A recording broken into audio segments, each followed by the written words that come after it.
Квантын онолоор эрчсийг бүх юмны үндэс гэж тайлбарладаг. Тэгэхээр бид нар өнөөдөр бид нар ер нь хаанаас 10 гол эрчс авдаг зүйлийг гаргаж ирлээ. За нэгдүгээрх нь бол бид нар бол байгаль дэлхийгээс маш их эрчс авдаг. Энийг бол бид нар бүгдээрээ мэднэ. Ягаад гэвэл энэ бол бидний ганц эрчс авдаг үндсэн суурь. Тэгэхээр бид нар бол байгаль дэлхийн үндэслэл тэрнээс улбатаа гэсэн үг, нэг хэсэг гэсэн үг. За дараа нь хоёрдугаарт бол туйлын зорилгоо олсон хүн нэг тийм байнга эрчстэй харагддаг. За туйлын зорилго гэдэг нь ахуйн зорилгоноос өөр энэ ороо дэлхийд ер нь яах гэж ирсэн хэн бэ гэдгээ мэдсэн гэсэн үг. Тэгэхээр туйлын зорилго гэдэг нь ахуйн зорилго баг цаг холын туйлын холын дундад ойрын зорилгоос дээгүүр туйлын зорилго. Би энэ хорвоо дэлхий дээр яах гэж ирснээ ойлгосон үед хүн тийм эрчстэй харагддаг. Ер нь бол эрчсээс дүүрэн байдаг гэсэн. За гурав дахь нь болохоор энэ би бяцлаглыг оруулж ирлээ. За яагаад гэвэл бяцлал бол маш их эрчс өгдөг биднэрт. Бяцлал гэдэг маань ямар нэгэн өөрийнхөө зорилго дээр, тодорхой зорилго дээр нүдэ анаад ч юм уу эсвэл анихгүйгээр бүх анхаарлаа төвлөрүүлээд суухыг хэлнэ. Ясандаа тэр зүйлээ бяцлагж байна гэсэн үг. За дараагийнх нь дөрөв дэх нь мэдээж найрсаг, эерэг, сайхан сэтгэлтэй хүмүүсүүдээр өөрийгөө хүрээлүүлэх. Энэ бол хүн өөрөө нийгмийн амьтан түүнээс тийм учраас бид нар тэндээс маш их энерги авч идэг. Хэрвээ таарах хүмүүсүүд байвал бид нар гомдол, цөхрөл, тагуу зүйлүүдийг авдаг. Харин найрсаг, ээлдэг, сайхан хүмүүсүүдээр хүрээлүүлэх юм бол бид нар тэндээс яг тийм энерги бид нар ирчсээ бид нар авч идэг. Энэ бол ойлгомжтой зүйл. За дараагийнх нь 5 дахь нь болохоор эрүүл чирэг бие. За энэ дээр хоол хүнс, нойр бүгд орно. Эрүүл чирэг бие дээр бид нэр эрүүл чирэг байгаа үед энэ бол бас нэг энергийн үндэс суурь болдог. За 6-ад нь болохоор хөрвүүлэлт гэж нэг тийм сонин зүйл байдаг. Яагаад гэвэл энэ бол бид нар ямар нэгэн муу юмтай учрахад, муу юмтай тааралдахад тэрийг хэрвээ бид нар хүсвэл хөрвүүлээд тэрийг сайхан болгож болно. Ийм зан чанарыг бид нар суулгах хэрэгтэй гэсэн үг. За 7-д нь инэрэнгүй байх, бусдад туслах. За энэ бол маш их энерги өгч идэг. Маш их эрчс өгч идэг. Тэгэхээр бид нэр бусдад яаж тусалж болох вэ гэвэл санаа сайхан сэтгэлээрээ тусалж болно. Эд агуурсаар тусалж болно. Эсвэл эрдэм мэдгээрээ тусалж болно. Ер нь л янз янзын төрлөөр тусалж болно. Гэтэ энэ төрлүүдээс аль нэгээр тусалж байхад бид нэр маш их тэр тусалж байгаа хүмүүсээс бид нар эрчс энерги мэдэр маш их авдаг. За 8-д нь энд би хүндлэл гэж гаргаж ирлээ. Энэ их чухал зүйл байдаг. Аяр тахимдахын ёс гэж манай дээр үед нэрлэдэг байсан. За энэ биднэрт маш их эрчс өгдөг. Яагаад гэвэл ялангуяа бид нар хөгшөд буурлууд тийм үү. Ер нь хүнтэй мэдлэн гэдэг л биднэрт маш их эрчс өгдөг. Дээр үед бол манай монголчууд бол мэдэхгүй тий бүгдэнтэй мэдлдэг гэсэн. Ялангуяа багчууд бол настан буурлуудтай байнга мэдлж минь дамрыг мэддэг байсан. За энэ зүйл бол биднэрт эргээд маш их эрчс өгдөг.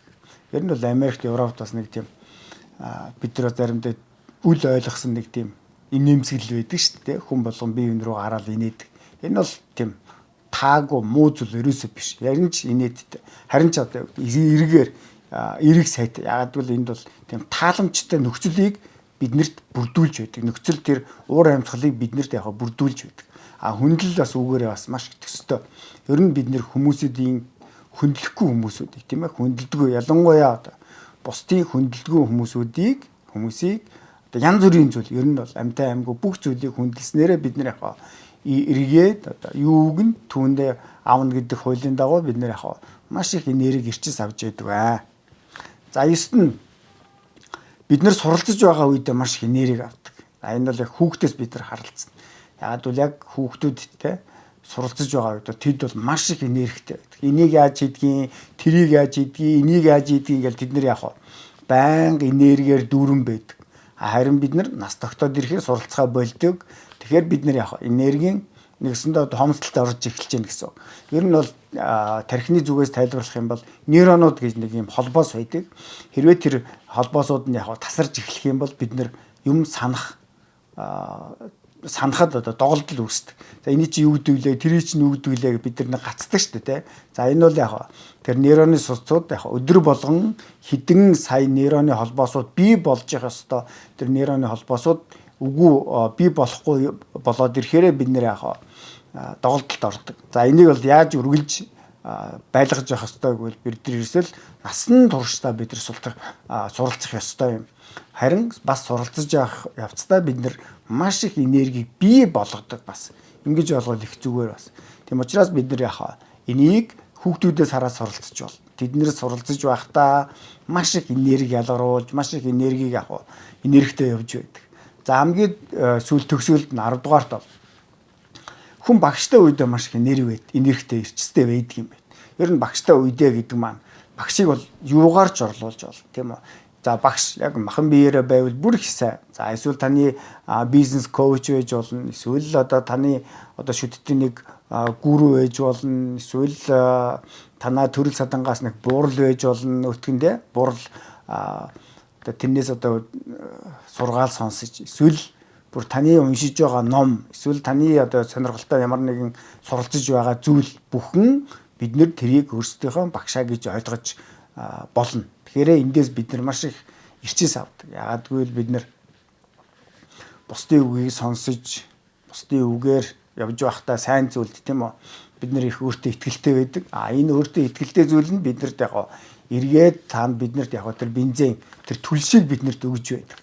За тэгэхээр ийм 10 зүйлээс бид нэр ихэвчлэн. Гэтэ энэ мэдээж одоо энэ нэрс бол цаашаа яваад байвал яваад байна. Гол 10 зүйлийг би авч үзлээ. Тэгэхээр хүмүүсүүд надаас байнга нэг асуулт асуудаг.